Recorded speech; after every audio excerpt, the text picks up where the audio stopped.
L'Akatsuki contre les Shichibukai. Bien évidemment, voilà, je serai complètement factuel. Hein. Tu me présentes des faits. Si tu me présentes ton avis, il faut que l'avis ne soit pas trop catastrophique. Mais bon, en tout cas, moi, j'essaierai de donner le mien en me basant sur les faits. Et on verra si c'est propre ou pas. Let's go!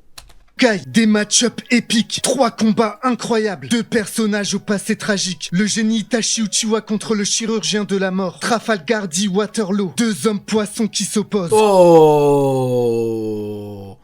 Oh là là là là là là. Le paladin des mers Jinbei contre le monstre du brouillard caché, Kisame, les Mario Kisame. Netis, le Joker, le démon céleste, Don Quijote. Il a mis une gueule de requin, là j'étais pas sûr, je me suis dit normalement c'est lui. Doflamingo contre Sasori du Sable Rouge. Ah, on va bien manger là.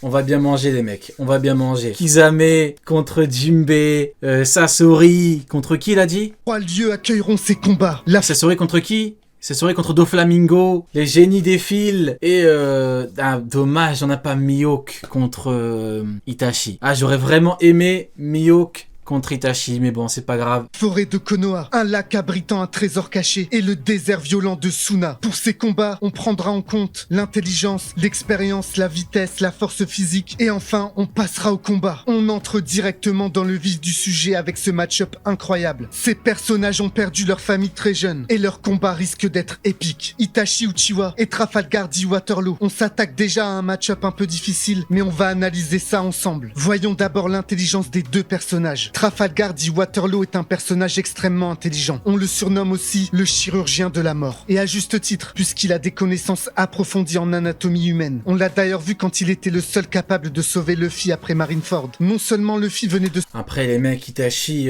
cheaté, hein. Cheaté. Maintenant, bon, le problème c'est que dans les 2 camps, ouais, il y a des pouvoirs très intéressants, si ce n'est cheaté. Le problème d'Itachi, c'est les yeux en fait, c'est les pupilles. Donc le problème c'est que, voilà... Si t'es pas au courant, déjà, il y a des mecs qui sont au courant, ils se font chier dessus. Vous voyez un petit peu, il y en a qui sont au courant, ils connaissent, mais ils se font chier dessus. Si t'es pas au courant, tu le regardes dans les yeux et t'es fini.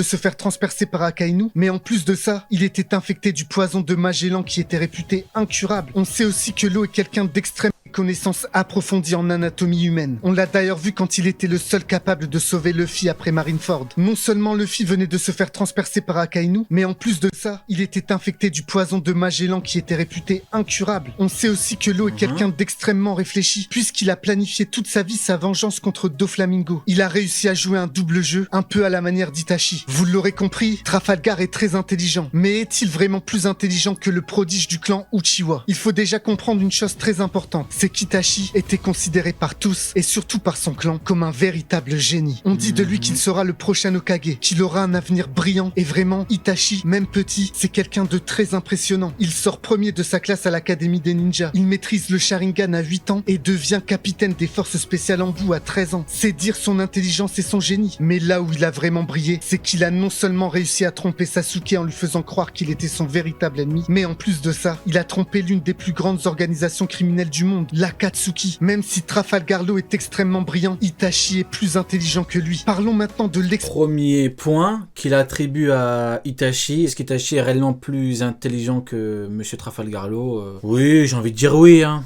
J'ai envie de dire oui, hein. L'horrible Trafalgar Poe qui s'est fait chier dessus sur l'île du vainqueur. C'est ironique, hein. Il a perdu sur l'île du vainqueur, Trafalgar Law. Oui, je donne le point à Itachi. Expérience de chacun. Trafalgar est un... L'horrible Trafalgar Poe. Non, j'abuse. Il a affronté Barbe Noire, j'abuse. Un jeune pirate avant l'ellipse et il fait partie de la pire génération. On ne connaît pas tout de son parcours, mais il a accumulé beaucoup d'expérience au sein de la Don Quijote Family. Encore une fois, c'est flou, mais Law a pris la mer jeune, ce qui laisse à penser qu'il a pu accumuler... Il est jeune, il a quel âge Trafalgar Law? Il a pas 26 ans ou 27 ans de mémoire. Il est jeune, je crois, Law. Hein, de l'expérience très tôt. Là où il a pu vraiment grandir en tant que pirate, c'est dans les derniers, notamment dans Dressrosa où il combat son ancien chef Doflamingo. Suite à ça, il accumulera énormément d'expérience pendant l'arc Wano où il affrontera les empereurs et notamment Big Mom. Il a aussi combattu très récemment Barbe Noire. 26 ans, pas 28, 26 ans. Et son équipage. En vérité, Trafalgar est un pirate très expérimenté, surtout pour son âge. Je rappelle qu'il n'a que 26 ans. On va maintenant analyser l'expérience d'Itachi. J'ai failli flopper là, waouh! J'ai failli flopper, vous vous rendez compte? J'ai sorti le 26 avant qu'ils le disent, oh là là. Et là encore, vous allez voir... Oh là là, j'aurais floppé comme Pimbe là, heureusement. Vous voyez, parfois ça ne se joue à rien. Vous voyez, moi, j'ai pu m'en sortir. C'est pas comme l'horrible Pimbe. L'horrible Pimbe, lui, il a floppé. Vous voyez, moi, je suis pas un flopper. Que malgré sa mort à l'âge de 21 ans, Itachi a vu pas mal de choses. D'abord, il a été témoin de la 3e grande guerre ninja à l'âge de 5 ans. Il s'est débarrassé de son clan à l'âge de 13 ans et a rejoint Il a fait des guerres, Itachi. Bon, après, Trafalgar Law, il était dans une guerre. Après, ouais, en termes d'expérience, il était dans une guerre, Trafalgar Law. Bon, après, c'est... Ouais, hein. Onigashima, c'est une guerre, hein. Akatsuki a 14 ans et surtout, il a affronté énormément de personnages connus et non connus. Il a massacré son clan. Au-delà de l'acte qui est horrible, c'est loin d'être aisé. Les Uchiwa sont très puissants et rien que ça fait de lui un ninja aguerri. On peut aussi imaginer que lorsqu'il était capitaine en boue, il a effectué de nombreuses missions. Mais c'est surtout à l'Akatsuki qu'il va monter de niveau. Il a affronté Kakashi et il a d'ailleurs dominé le combat, le laissant dans un état... Faut quand même se rendre compte que Kakashi, c'était vraiment quelqu'un. Hein. Kakashi, quand on parlait de Kakashi attaqué, vous voyez... ça représentait quelque chose. Lui, il est arrivé, il a pas rigolé. Hein. Itachi va affronter le Sannin légendaire Jiraiya, mais maintenant, Trafalgar Law a des techniques offensives de zinzin, donc ça, on peut pas non plus lui retirer. Hein. Trafalgar Law, c'est un bon stratège, il a des bonnes techniques de placement, téléportation et technique offensive de zinzin. Il a fait très mal à Barbe Noire.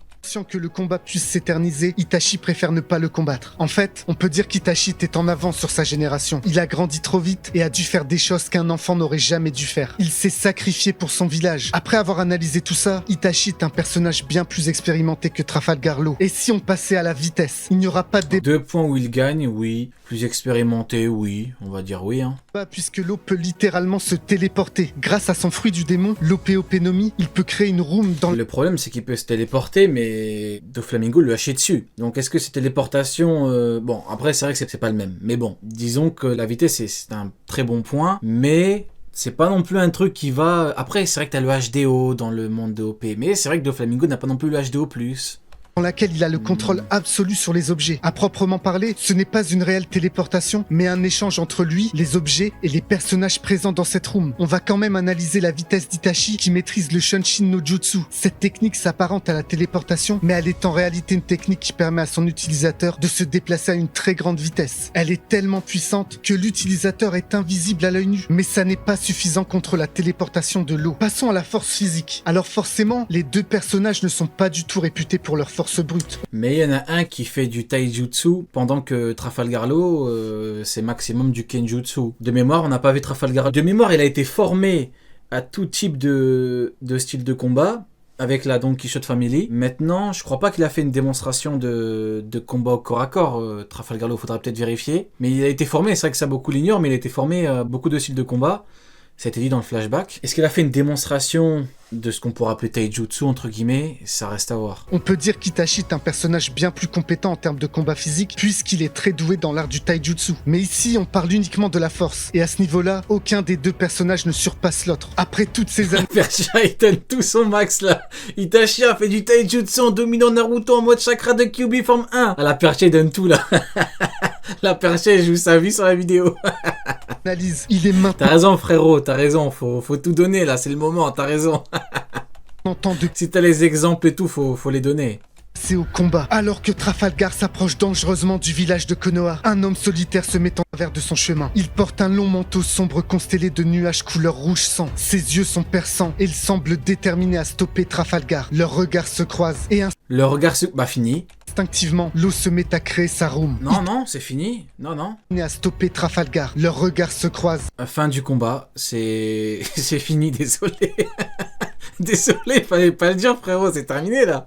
Là c'est bon. Là il va vivre des années de souffrance. Là il est en train de souffrir, là il est en train de vomir, il est en train de se chier dessus. Et puis c'est fini. Malheureusement, non, désolé Trafalgar Law, désolé non. Et instinctivement, Law se met à créer sa room. Itachi ne semble pas... Ouais, là dans ses rêves, là, voilà. À partir de maintenant, tout ce qui va se passer, le déroulé du combat, c'est uniquement dans la tête de Law, hein. C'est uniquement dans son rêve. Parce que là, il a perdu le combat. Donc là, tout ce qu'il va dire, c'est uniquement dans sa tête. intimidé par ce pouvoir étrange. L'eau se met à envoyer des arbres et des rochers sur son ennemi et bizarrement, Itachi semble être en difficulté. Il esquive très difficilement les projectiles qui sont lancés sur lui à une vitesse fulgurante. Trafalgar en profite pour lancer un rocher de toutes ses forces pour au dernier moment se téléporter en face de son ennemi. Un fracas d'épée retentit dans la forêt. Leurs regards se croisent une fois de plus. Des yeux d'un rouge sang. Un rouge lunaire qui ne laisse pas l'eau indifférent. Après un clash extraordinaire, les deux hommes sont projetés en arrière. Itachi reconnaît la puissance de l'eau et décide immédiatement d'invoquer Susanoo. Trafalgar n'a jamais rien vu de tel. Une vision terrifiante. Un démon géant armé d'une épée. L'eau reprend son souffle. La roue est toujours là et il n'y a aucune raison de s'inquiéter. La lame de Susanoo s'abat sur l'eau à une vitesse extraordinaire. Elle serait inévitable pour le commun des mortels, mais Trafalgar possède un fruit capable d'aller plus vite que la lumière. Il décide d'échanger sa place avec celle d'Itachi. L'homme au manteau noir vient de subir un destin tragique, écrasé par son propre Susanoo. Impossible pour lui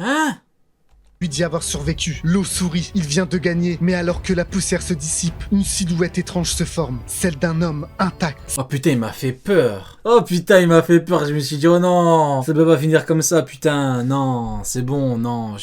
Non, j'aurais soufflé là. Ah non, j'aurais dit non. Non, j'aurais dit frérot, tu déconnes là. Ses yeux tout flamboyants d'un rouge sang encore plus intense. Quoi? Comment? L'eau se sent soudainement faible et désorientée. Ses jambes ne le soutiennent plus. Tandis qu'il tombe à genoux, il réalise l'horrible vérité. Le combat qu'il pensait mener, tout cela n'était qu'une illusion. Ah bah c'est dans sa tête. Ça va, bah écoutez, il a raison. Bah masterclass, hein. Ses yeux, il venait de comprendre la puissance. Voilà, il s'est fait chier dessus. C'était fini au premier regard. Du Sharingan. Tu as été piégé depuis le début. Itachi le regarde d'un air compatissant. C'était ton regard d'assurance qui t'a trahi. Tu as cru me combattre, mais en réalité, tout se passait dans ton esprit. Itachi quitte le champ de bataille, laissant un lot vaincu derrière lui. Il avait remporté le combat dès l'instant où leurs regards s'étaient croisés, démontrant une fois de plus la puissance de son genjutsu. Les deux hommes Masterclass, c'est une victoire écrasante et cohérente. Hein. De toute façon, quand tu connais pas le bail, tu peux rien faire. Hein. Techniquement, voilà, tu le regardes, c'est fini. Tu t'es fait chier dessus. Bah, masterclass en tout cas. Passe à Jinbei contre Kisame. Combat plutôt intéressant, ma foi. À quel point sont-ils intelligents? Pour Jinbei, il est clair qu'il montre une forme d'intelligence au travers de sa sagesse. Son surnom de paladin lui va à merveille, car c'est ce qu'il est. D'abord, il a accepté la position de corsaire pour améliorer les relations entre... Le seul problème, c'est que quand on fait des combats inter-manga, le problème, c'est que t'as le chakra dans Naruto, t'as le haki dans One Piece. Mais du coup, Sameada, est-ce que ça prend le haki de Jinbei ou pas? C'est ça le problème. Sameada, l'épée de Kisame se nourrit de chakra, mais est-ce que tu peux utiliser l'épée pour voler le haki? Sinon, bah du coup, l'épée, ça va pas l'aider à ce niveau-là. Entre les humains et les hommes poissons, comme beaucoup d'autres, Jinbei savait qu'un conflit entre Barbe Blanche et le gouvernement causerait un déséquilibre dans le monde de la piraterie. Il a aussi des capacités de leader, notamment dans l'arc Impel Down, lorsqu'il forme une équipe avec Ivankov, Crocodile et Luffy. Malgré tout, Jinbei reste plus ou moins intelligent. On va pas dire que c'est un génie comme peut l'être Itachi, mais il n'est pas totalement stupide non plus. Mais Jinbei, avant d'être... Il est intelligent, Jinbei, il est intelligent. Très intelligent, il est surtout très sage, et quand il parle, on l'écoute. L'homme requin Kisame. En fait, pour moi, le combat intermanga, faut se la jouer comme dans Jojo. C'est la première chose à faire, c'est comprendre le pouvoir adverse. Dans Jojo, il faut comprendre le stand du mec en face. Bah du coup là c'est pareil. Si tu changes, il faut que tu comprennes les pouvoirs du mec, parce que sinon, ça peut être très compliqué.